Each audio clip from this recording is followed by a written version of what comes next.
네, 오늘 본문은 요단강을 건너서 가나안 땅에 들어온 이스라엘 백성이 여리고성을 정복하기 위한 첫 발을 내디는 장면을 보여주고 있습니다.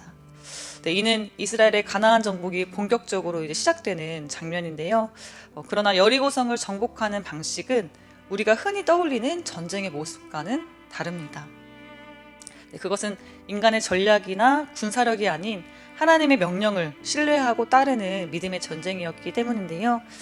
이 전쟁에서 가장 중요한 요소는 여호와의 말씀에 대한 철저한 순종이었으며, 이 승리는 이스라엘의 능력이 아니라 오직 여호와의 손에 의해 이루어진 것임을 보여주고 있습니다. 이제 이스라엘은 가나안 정복을 위한 실제 전투에 들어가게 되는데요. 그 첫 번째 대상이 바로 여리고성이었습니다. 여리고성은 군사적으로 중요한 요충지일 뿐만 아니라 하나님께서 주신 땅을 시험하는, 차지하는 첫 시험대였고, 이스라엘 백성이 하나님을 얼마나 신뢰하고 의지하는지를 드러내는 결정적인 전환점이었습니다. 본문을 보니까 여호수아가 여리고성 앞에 이르렀을 때 하나님께서는 이 성을 정복할 구체적인 방법을 직접 명령하고 계십니다. 인간의 눈으로는 사실 도저히 이해할 수 없는 방법을 통해서 하나님께서 승리를 주시는데요.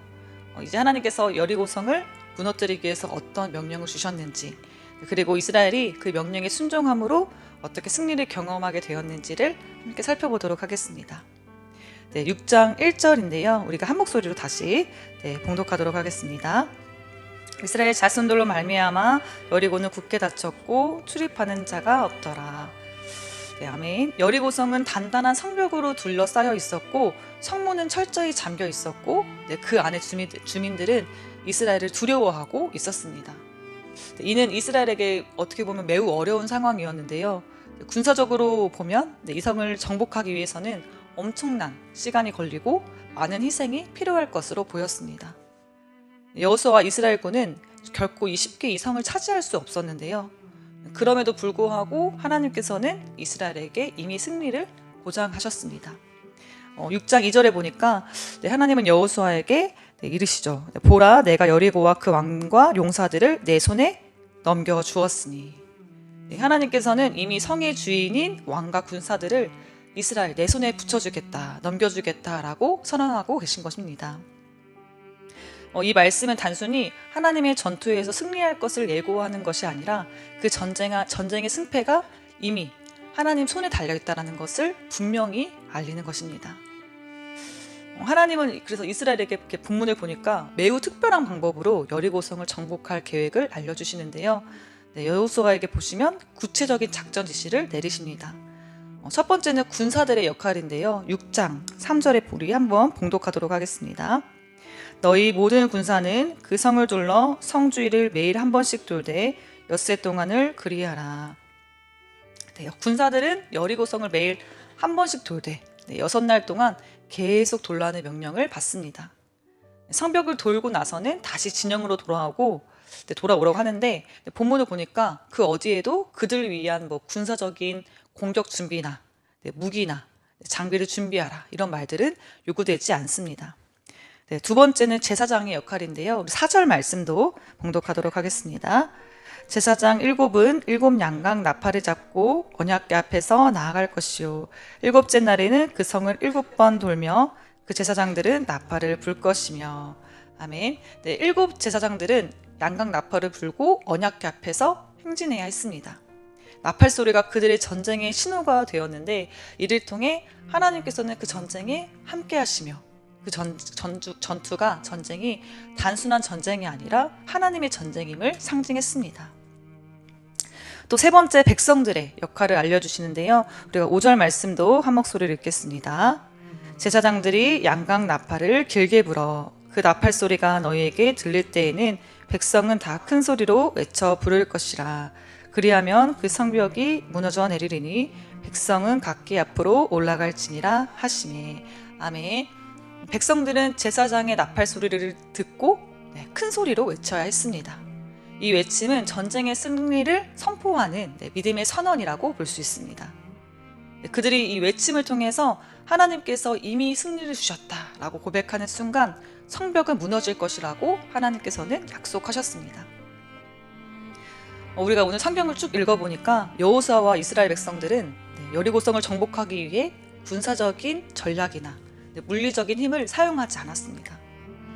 하나님은 그들에게 믿음과 순종을 요구하셨고 그들이 그 명령을 따랐을 때 성벽은 무너졌습니다. 중요한 것은 이 전투에서 승리의 이유가 하나님의 손에 의한 승리였다라는 사실입니다.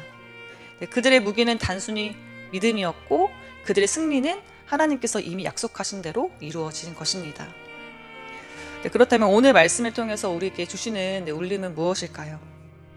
우리가 마주하는 인생의 어려움과 문제들, 마치 여리고성처럼 보이는 그 불가능한 상황들 속에서 중요한 것은 우리의 믿음과 순종이라는 것입니다. 하나님께서는 우리가 무언가를 해결하려고 애쓸 때 우리가 가진 전략이나 능력만을 보지 않으십니다. 하나님은 우리가 그분의 뜻을 믿고 순종하는지를 보십니다. 예를 들어 우리가 직장에서나 가정에서나 삶에서의 난처한 상황, 갈등, 또 경제적인 어려움, 신앙의 위기 등 수많은 문제들이 많죠. 우리의 삶에도 여리고성과 같은 벽들이 많이 존재합니다. 그 벽들이 높고 굳게 닫혀있다고 느껴질 때 우리는 그 벽을 직접 부수려 하거나 물리적인 힘으로 해결하려 할 때가 많습니다. 우리가 왜 이렇게 문제 앞에서 힘들어할까요? 도저히 내 생각으로는, 내 이치로는 해결하기 어려워. 그런 문제이기 때문입니다. 세상의 계산기로는 회복하기 어렵고 풀기 어려운 문제이기 때문입니다.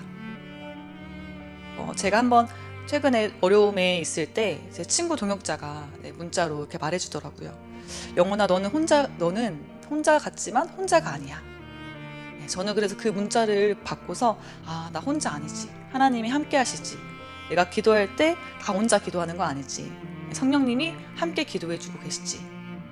이스라엘 백성들도 그 군사들도 제사장들도 스스로 돌고 나팔을 불고 백성들이 스스로 소리를 지르는 것 같지만 이미 하나님께서 함께 하셨다는 사실을 기억하시기 바랍니다.